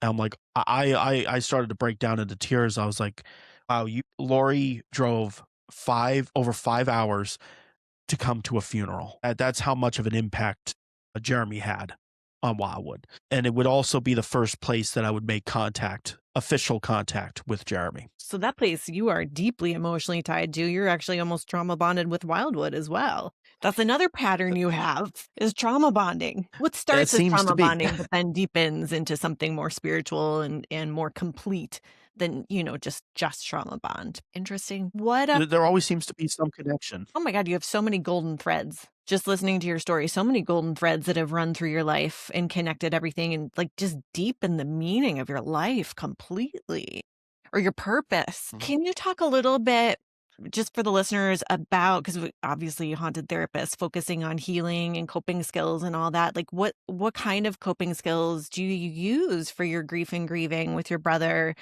that work, even if they work just a little bit? I mean, personally, I speak. I'm going to speak for two different angles on this, because I'll tell you when this all went down, there was I don't know why this all had to happen the way it happened, but there was so much internal fighting in our team. And I was like, why are you guys doing this now? Like, it's like all of a sudden everything just started to fall. It was like literally watching everything fall apart, one thing after the other, and so that hurt. That hurts seeing that. And for a person that's going through this, sometimes they just want someone around, even if it's not to talk about it, like not looking for advice or anything like that. It's just, to be able to just get my mind off of it, because I'll tell you, for a person that suicide is just, it's so different. It's such a different death. Every day I woke up, I will always say this, every day I woke up, it was like Jeremy died again. I wake up and I would remember Jeremy died, oh, Jeremy's not here anymore. Boom, he's dead. So it was like I was reliving that day every day. For, dealing with this, I look at it from a legacy standpoint. People made fun of him because he was connected with me. And from a spiritual standpoint, I do believe that consciousness still exists after death. And the one thing I want him to see is that he really did matter. So I constantly tend to remain very busy, but I like to make moves that would make him proud. And I made that promise during the eulogy. Said usually the quote I usually say is, "Your legacy lives on, your work lives on, the Griffin brothers live on." And then I always end it saying, "I promise." And we had a thing where we said, "I promise" to each other, and we held each other to it. That was actually his last two words to me in his note. "John, we'll be in touch. I promise." Those were the last words to me. Part of, from a professional standpoint, like, taken from my security job, really learn how to do self-regulation, the breathing techniques that like police and SWAT teams as military use. Because, if you let your body take over, you go into that reptile mindset. That's where you lose control, you lose yourself, and it's hard to bring yourself out. Other people can't even bring you out of it. It's difficult. self-regulation, and part of that is breathing. If the breathing gets too chaotic, that's where you start to go into that mode, so to speak. So, and that's why I said to the sergeant, I told him to slow down rather than get me there as quick as possible. Slow down, because Mm. I went into breathing. I did a breathing technique to prepare myself and think about exactly what it was that I was going to see, what it was I was going to hear. I already had a mindset that the police were treating it like a crime scene, and that my dad or even my mother would be considered suspects. And that's because I also had the security related stuff. Sure enough, my dad revealed at some point, and to me, I said, I'm not shocked. My mother was shocked. He actually said, and I know I'm going kind of on a random thing here, but my dad said, I just wanted to let you know that, I'm cleared of this, but, the police were investigating me for potential homicide. Um, of Jeremy. And my mother was, what? What? And I was like, Yeah. calm down. I said, this police will always presume you are a suspect, regardless of what it is, and it's always the family first. Wife, husband, mother, father, whoever's closest will be considered the suspects first. And I said, they have to assume that this is a murder first before declaring it self-inflicted. So I said, I know this from experience. We don't automatically assume that people are telling us the truth. We go with that this may be worst case scenario. And then we rule out the worst case scenario and work our way backwards. So I was already ready for that. But part of it, like I said, it's that self-regulation, breathing, keep your family members' legacy alive. It keeps you going. Because for me, it's about purpose. I almost hung up my uniforms for paranormal. I almost said I was done. For me, if I don't have purpose, I have no reason to move forward. So, and I did notice something, actually. It just kind of clicked. I was mentioning a gray lab coat, and I noticed you had a facial expression to go with that. I'm not sure what that was. I think because I was waiting, because I know about the white one. So then I was Yeah. like intrigued, like, what's the gray one? You know what I mean? It almost seemed like there was more of a story to it or something. Yeah, I specifically mentioned the gray one. So you may have noticed in like my profile pictures or stuff like that, I'm wearing a gray Oh, lab coat. That's oh, his maybe lab that's coat. it. Oh, got it. So I actually there is a portion in the book where I talk about my transition to that, because I didn't wear a lab coat before. My outfit was either black pants or black shorts and a white shirt with the Uini Research logo. Jeremy was a lab coat, black shirt with Uini Research logo and black pants. And now anybody who looks at my profile pictures and such, if they see me in the Uini Research outfit, they see me in black shirt, Uini Research logo, black pants, and a gray lab coat. And the symbolism to that is wherever I go, he goes. He goes. I love And that. when anybody asks about the lab coat, I get a chance to speak his name. And it's your purpose too. Like you mentioned earlier, without the paranormal, what is there? Right? Like that's so huge for you. And the fact that you had that, I guess, I don't know, fork in the road where you're like, do I ditch it entirely or do I deepen it? And you chose to deepen it. That's you also. It's not just you choosing Jeremy, it's also you choosing yourself and your own life, oddly enough. Yeah. Right? Like choosing the afterlife is you choosing your own life.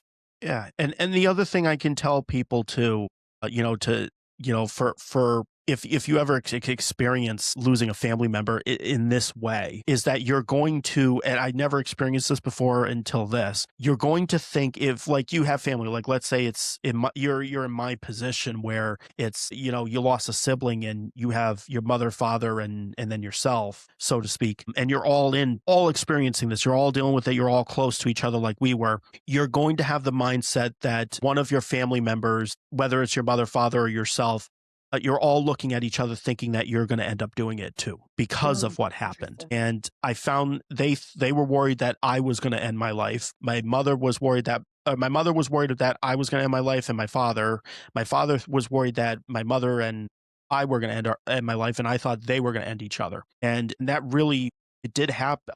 That didn't happen, but there was a moment where my mother and father, I tried to call them and they didn't answer. I texted them, they didn't answer. And this was during the first week that this happened. It wasn't even a long period of time, but I panicked. I actually grabbed my keys and I ran to my car thinking I'm going to find my parents dead. Yeah. I got in the car and started making my way to the house.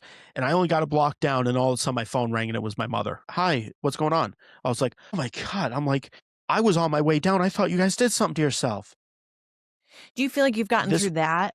Does that still occur? Are Yes. you still on edge, or did you move past that? Okay, that's good. It was more towards the beginning. It was within the first like couple weeks. Yeah. that happened. It was and the feeling was it was more intense during the first week of it before the funeral. But that, I can't speak for everybody else. I don't know if that's something that other people experience, but but basically I just want to say that expect that that could be a thing. Well, it's a And residual just haunting. yeah, Trauma it is just it's and I mean, I could tell you I was awake for 48 hours. The day that it happened, I was awake for 48 hours. I was drinking energy drinks. I was downing it like it was water. I had been off of energy drinks for over a year. I was doing great. I had lost 30 pounds, and within a week and a half, I gained about 20 pack. But started doing a thing where I was walking around outside. I was walking around my apartment constantly, and it was just it was bad. And then it happened on a Wednesday. Friday came, and I was still referring to Friday as Wednesday. And somebody said, "John, today's Friday." I go, "No, it's not." And they go, "Yeah, John, it's Friday. It's been 2 days." And I go, "Crap, I gotta sleep." And that's when my body finally recognized that, was like, "Oh, you've been awake for 48 hours. You gotta mm, fall asleep at some point." I didn't realize, and this is how gone I was. I noticed it was day, night, but my mind could not register that I had been through 2 days.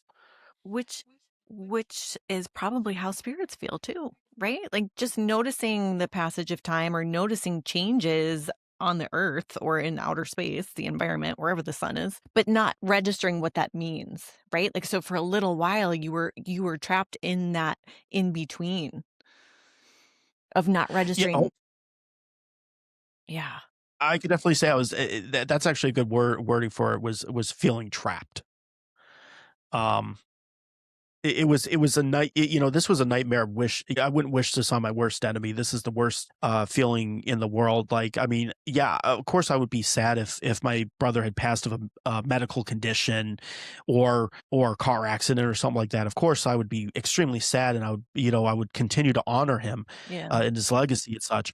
The thought that this was a decision, and the thought that he sat there, and I would picture how he would go and what he was thinking, and what it Yeah. must have felt like in that final moment. That's the part that gets me in comparison to any other death I've experienced, was knowing that he thought about this.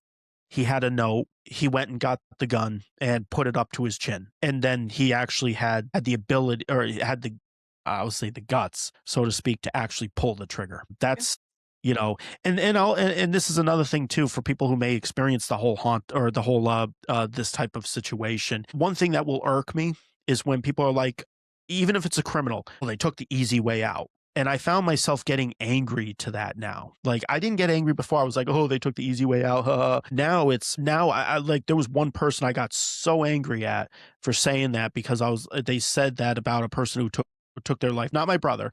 They're saying about someone else that they didn't care for. And I was like, my brother took his own life. If you think it's so easy, why don't you do it yourself? Demonstrate how easy this is. Show that it's easy. Go ahead. And of course, I don't want them to do it, but I'm just like, Trying to prove a no, point. you won't do it. You won't do it, because it's not easy. No, I mean, death is one of the Because scariest things. you don't know what's on the other side. And on top of that, once you pull, if you're using a gun, once you pull the trigger, that's it. That's it. You're done. It's a one-time thing. Yeah. You're not coming back. Well, and I So think that's the way of. too, Oh, sorry, grieving, God.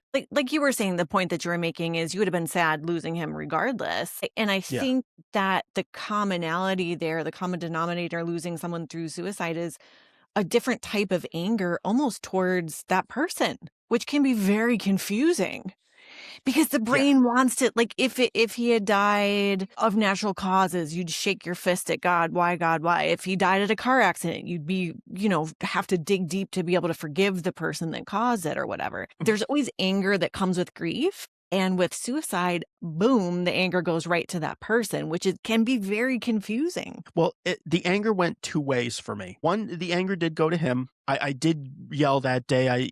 I yelled, of course, why did you do this? Like, Yeah. we're supposed to solve the paranormal together. It was supposed to be the Griffin brothers. And I was flipping. I was angry as all heck. But then, and I knew this was going to happen, because, I know this is a thing. I was waiting for how it was going to happen, and if I was actually going to be affected by it, which was the blaming yourself. Could you have done more? Could, this, that, and the other. And I knew my parents were going to blame themselves. So immediately, and they did, they started day one and they were like, thinking that it was their fault. Maybe he did it because of them. And I was like, I'm going to tell you straight up. I've had conversations with Jeremy about both of you. And I could tell you that despite any issues, whether, you guys fight or whatever, he's always loved you guys. Mm. And at this point, we didn't know about the note. The note was in his one of his research diaries. Thankfully, he hid it. I told the cleaner that you need to find his diaries. And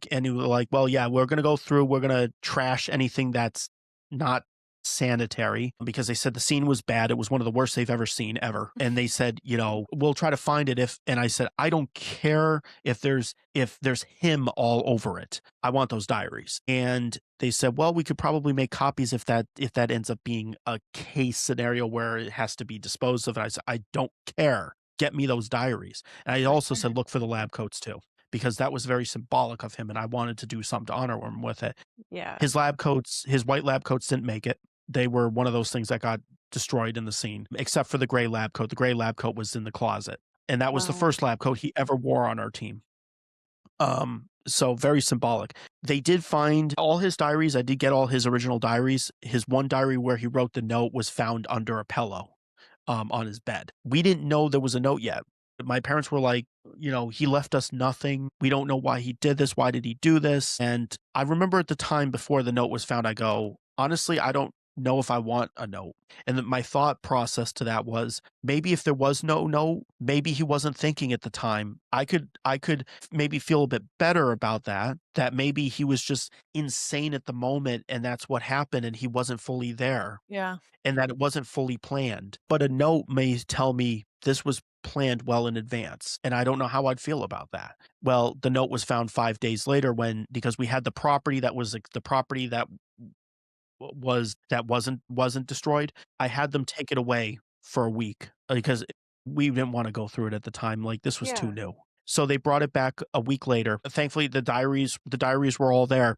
It was my mother who picked up the diary. For whatever reason, she picked up the first diary because he had, like, I think it was like 7 diaries or something like that, 7 different diaries. She picked up the one that had the pen bookmarked. That the pen was the one, or was the bookmark left for this specific note. And my mother, I remember I'm like grabbing stuff off the truck and I turn and I look, she has the note open and she looks up at me and she's in tears. And I'm like, oh God. I'm like, oh God. And I said, what? What's going and she didn't say anything. She just handed me the book. And that's when I read the note for the first time. That's when the first time I literally saw at the end saying, John will be in touch, I promise. And I remember just sitting down and going into that, like what I did the first day, going into that stare, like that glance, like I'm not even looking at the book. I just kind of looked up and I just looked straight ahead. And I don't even remember necessarily what I was thinking. I just know that I just sat there. I don't know how long I sat there for, but I just sat there. But Jeremy proved my point to my parents, and that was a big thing that mattered. He put in there that he loves them very much. And I said, see, remember, I know this still hurts, but I wanted you to know that I wasn't just saying that. Jeremy actually did love you guys. And I'm glad he wrote that because he proved that I wasn't lying. So how did you tell that to yourself then too? Like about the blame, as you were starting to say? So the blame comes from more of uh, a couple different ways. Part of it is from Paranormal, which is more there's some reveal of that in the book. But the other portion of it was, Jeremy and I, we wanted to get a haunted location of our own and build a paranormal lab, and he was going to have his own office, and we were going to have this lab for the paranormal field to be able to come in and use. We were going to have like an small education Yeah. center and stuff like that. So that's why we started up a Patreon. We were going to we were writing books. We were doing all this stuff and nobody was interested in it. And I know that hurt Jeremy. Patreon, when we launched the Patreon, we marketed it. We literally got no one. So And frustrating. so no one, for Jeremy, he was like, no one cares. Like, we showed some great things that were being worked on, the apparition stuff and all that, how we were taking what we were planning to do. And I remember him telling me how he just felt like no one really gave a crap. And so it was like, for him, it was kind of like, what's the purpose? So that didn't help him either. And then, of course, my stubbornness, sometimes not listening. that's where the blame came in, is like, well, if I wasn't stubborn, where would we be? Could we have had what we really needed if I was able to provide more for him? And let's say we were able to get that haunted location. Let's say I didn't make the mistakes in marketing and all that type of stuff. Would he still be here? Because the paranormal, he felt a purpose. But if you're running in place, if you feel like you're going nowhere, and that's really one of your only purpose, like the only purpose you have left, then you don't have a life anymore. And that's, I get that feeling. I get that feeling too. Jeremy and I, we have obviously difference of opinion on, and different ways of coping, obviously. But, the paranormal has always played a huge, huge role in us. And that's where I put the blame in, is could I have been a better leader? Could I have done more? And this ultimately, what people don't realize is when I'm wearing the lab coat, they're like, there's a separate meaning to it. And this one's public now. This isn't a private thing. I actually revealed it recently, within the past year. There's another reason why I wear the lab coat, and it's not just so there's the external reason of, wherever I go, he goes, and it's kind of that honoring thing. Every time I put on that lab coat, it's a reminder of what happened. It's a reminder that, it's almost like I view it almost as a punishment for myself, that he's not here. I'm watching my family, my parents suffer through this. Jeremy is not wearing this lab coat. I shouldn't be wearing it, but I have to, figure out how the paranormal works. And I need to remind myself that, of the mission, essentially, of what needs to be done. And so every time I feel myself slipping, where it's like, I'm just going to give up on this, give up on that. I have the lab coat. Literally, the lab coat is hanging, like, literally next to me. I made sure that my uniform was on. I had the lab coat on. And that was my reminder of, there are other people out there right now. Who else is going through this? Who else may go through this in the future? What about those kids? Those kids who are going through a haunting that become a social outcast, who have siblings, and then their siblings get attacked just like my brother did. And then in the future, maybe they might lose their sibling too. Like, there's all these thoughts that are going through my head that it's like, I can't see people go through this again. Like, this is terrible, and I don't want to see it anymore.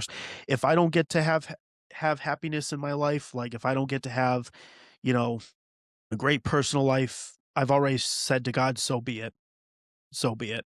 I don't, You found your purpose. if it's, you know, my life was supposed to look very different. When I was in my around 18 or something like that, I planned on having a great paranormal career, which is happening. It's well into development on that.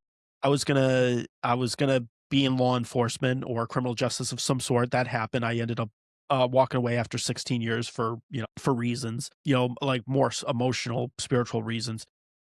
But I was also, was hoping to have more friends. I was hoping to be married, have kids, have a nice house. Literally, I continuously, like, not have friends. So like I have, some here and there. Like, and I say friends, I always say, being like this, because some will call me celebrity, so to speak, because I've been on a bunch of TV shows. I just see myself as John Griffin. That's, to me, I'm just a regular person like everybody else. Um, I always say I know a lot of people. I'm friends with a few, but, you know, at the end of the day, I'm in a small apartment, no kids, no wife. So none of that happened. Lack of friends. The career portion of it, yeah, it took a turn. I feel it was a necessary turn that needed to happen. So what's left is the paranormal for me. And of course my parents. So, and I've had that realization. I'm 39 years old going on 40, and I look back on my life and go, wow, if only I could go tell the younger version of me, going, prepare for it not to be what you think it's going to be. Because Mm.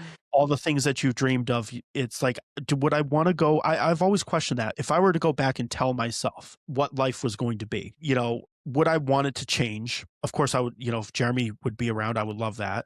But would I want to continue the lessons that came of it? Mhm. Uh, or would I become a different version of me that wouldn't be as good, that wouldn't be as fulfilling at the end, at the end of my life?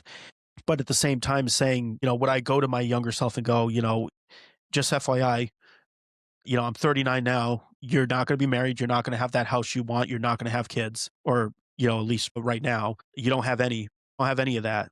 do I really want to go and say dash those dreams because it's not happening?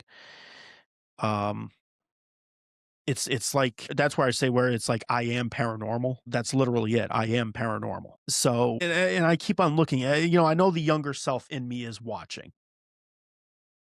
Well, especially the He's very younger self. Like, yeah. you've definitely a lot of the things that you've done have worked to heal and bond with the real little you. And so maybe what comes next is working to heal and bond with the not so young you, the 10 Yeah, years ago you or something. that's and that might be a thing. Life has been a fight, and and I'm not saying I'm the only one that's fighting. Everybody has their battles. Everybody's battles look different. For and that's actually a prayer that I did put up.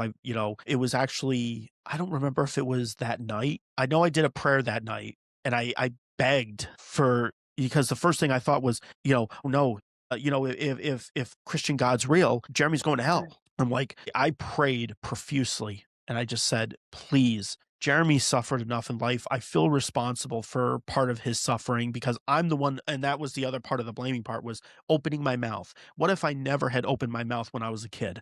What if I never talked about the paranormal? Would Jeremy's life be different?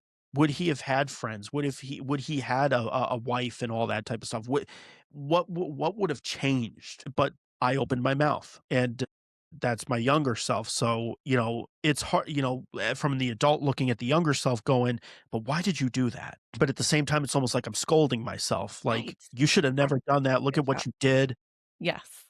Good And job. it's almost like I'm blaming nursery school self going, "You said this, you have no idea. Jeremy's Right. gonna die now in the future, blah, blah, blah, blah, blah." And it's like, and yeah, so that there is that portion of me that fights with the younger or scolds the younger one. But at the same time, I realize it's like, well, how is the younger one gonna know?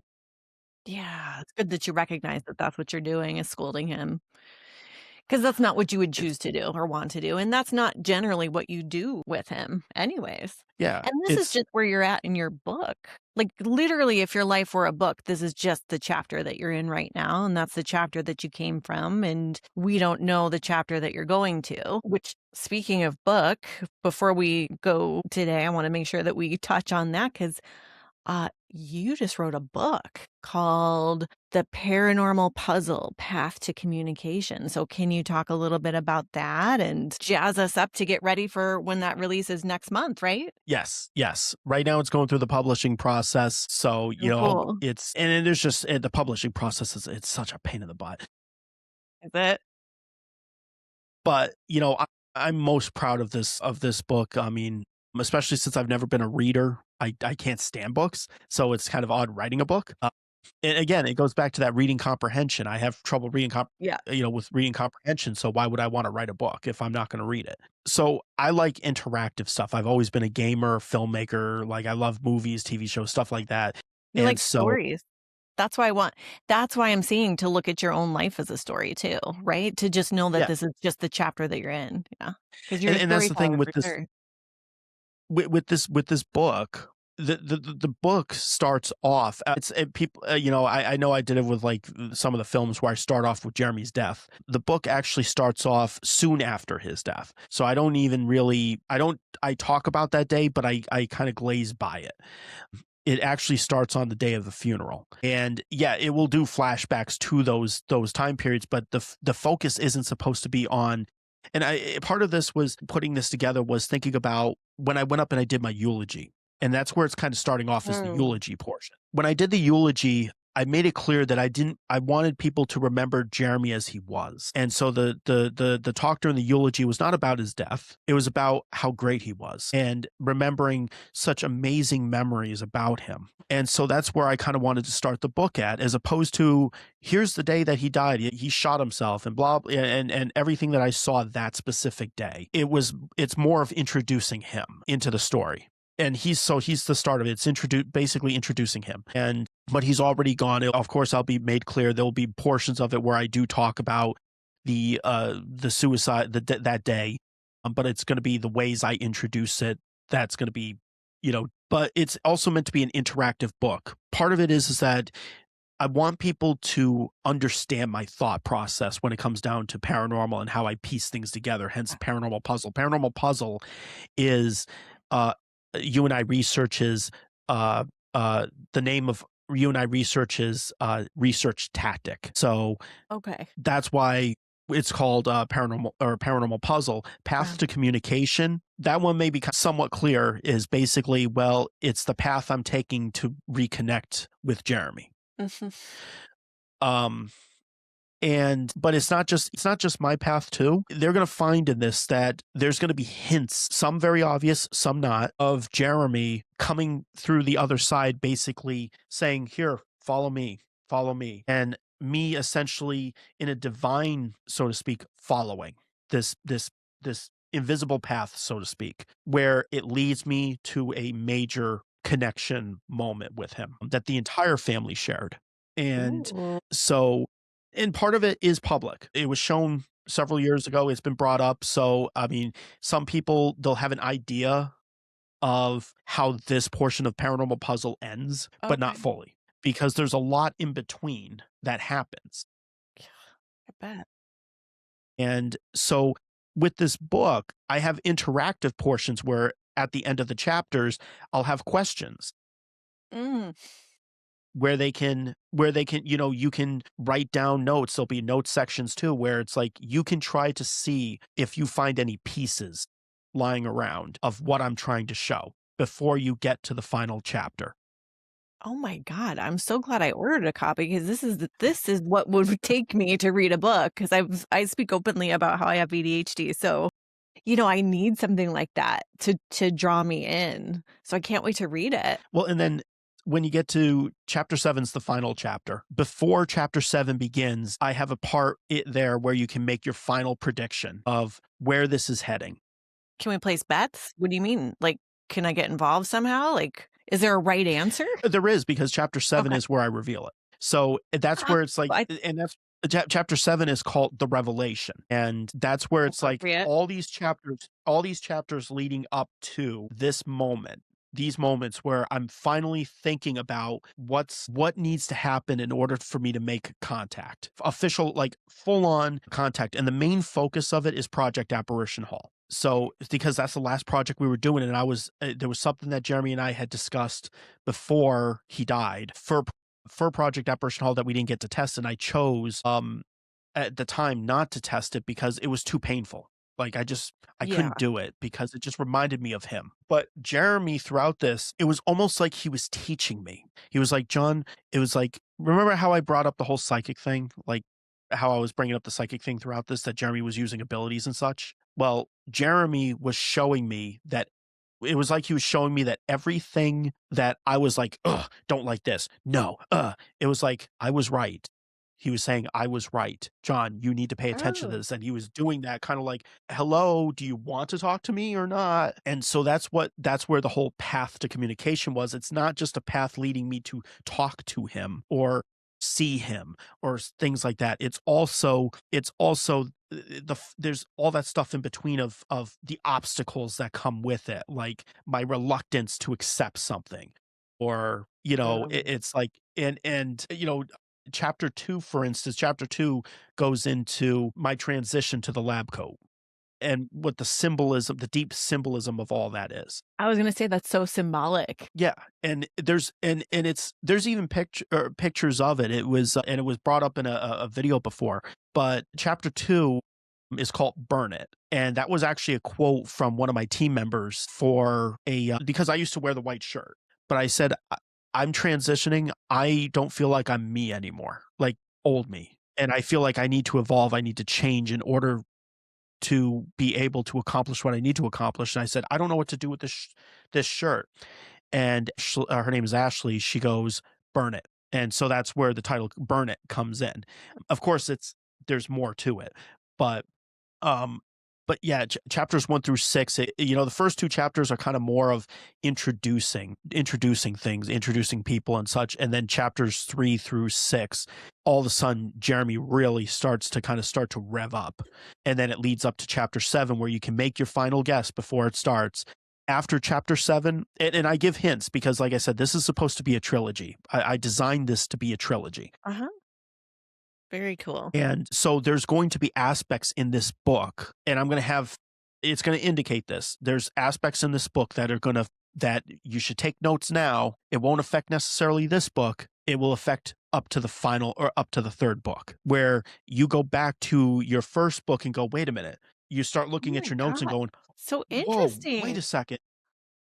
And that's the whole thing is, so let me put it this way. Most people, when you do a puzzle, and I don't know, maybe it could be different for you, but for me, you ever find that when you're doing a puzzle, you're putting a puzzle together, you always start with a certain area, like you start recognizing a picture and you start focusing on like the corner or something like that, or maybe you Yes. start in the middle, or you know, okay, so you start there.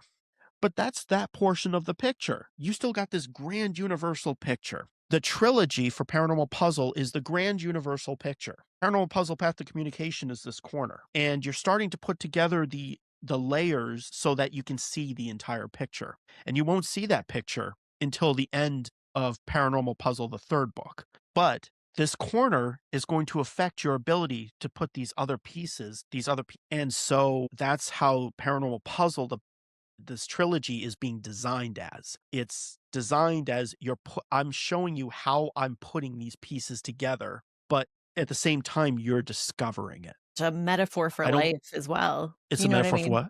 It's a metaphor for life as well. You know what I Oh mean? yeah, yeah, yeah.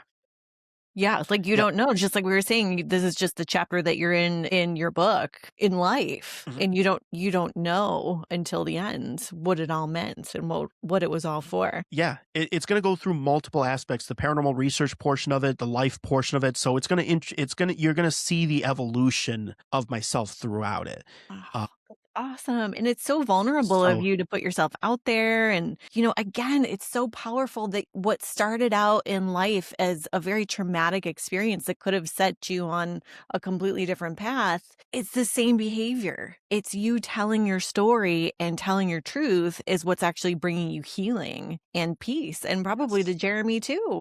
I mean, it's so And that's powerful and it's all a choice that you made. And that's actually what some people like. There's a bunch of people like, oh, I don't know if you feel comfortable talking about Jeremy or that day or anything like that. I'm one of those people, along with my mother. My father, not no. My father, no. But for my mother and I, we want to talk about it. Get it. We want to talk about it.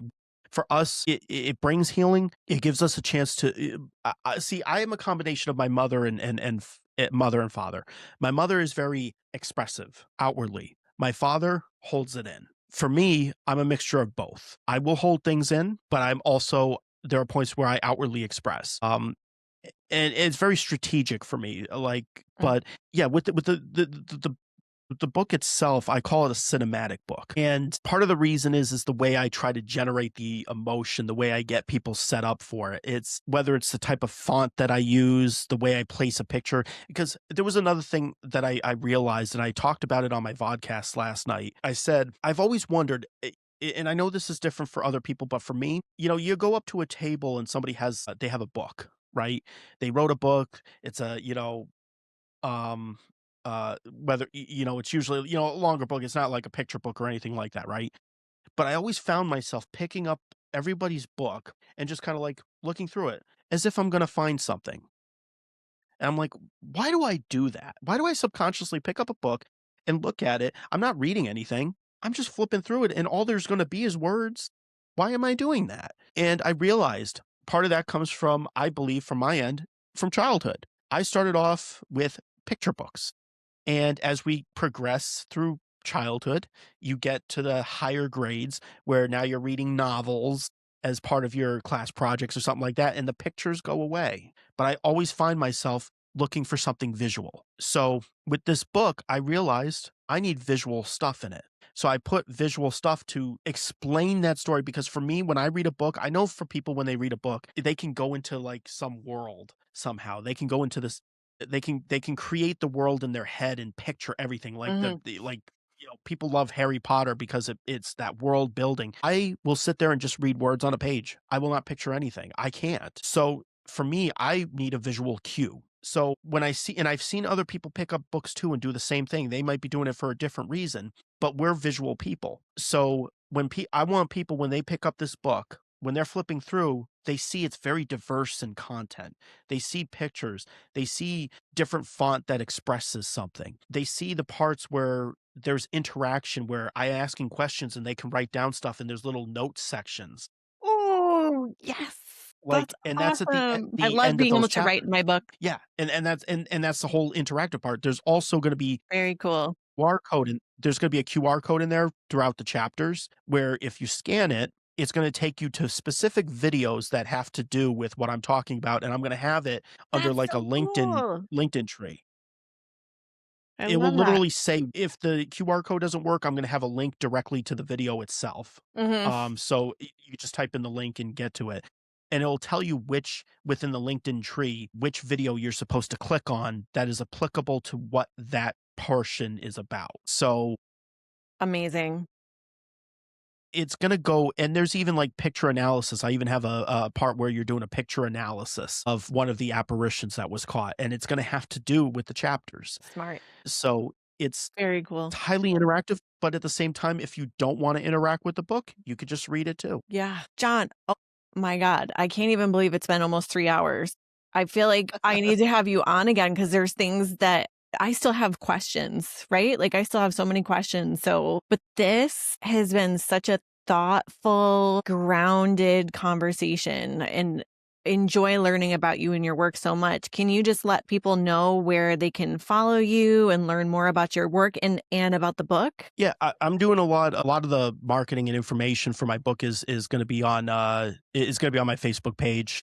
Just look up John Griffin the second. You'll see this ugly mug with the lab coat on. Usually that's the picture that'll be there. We also have our Paraclue YouTube channel. If you go to YouTube, just put the at symbol Paraclue, Paraclue, and we do a vodcast there. We also have some other content we're putting on there as well. So that's where people can reach out to me there. Those are the two easiest way. I'll tell you, between YouTube and Facebook, those are the place you'll primarily find me. Oh, there you are. You like went out for a second. And then what about getting So the book? How can people like I know I did a pre-order, so does that mean that people yeah. now have to wait? Okay. So, for the pre-orders, they reach out to me directly Oh, okay. because I'm gonna be taking pre-orders up until about the end of January. The reason I'm doing this is more for the author copies. The author copies it'll be cheaper. The book is going to Amazon, but because of the amount of pictures in there, the price is probably going to skyrocket. So this is why, it's more, I would say it's easier if you do an author copy for anybody that wants it.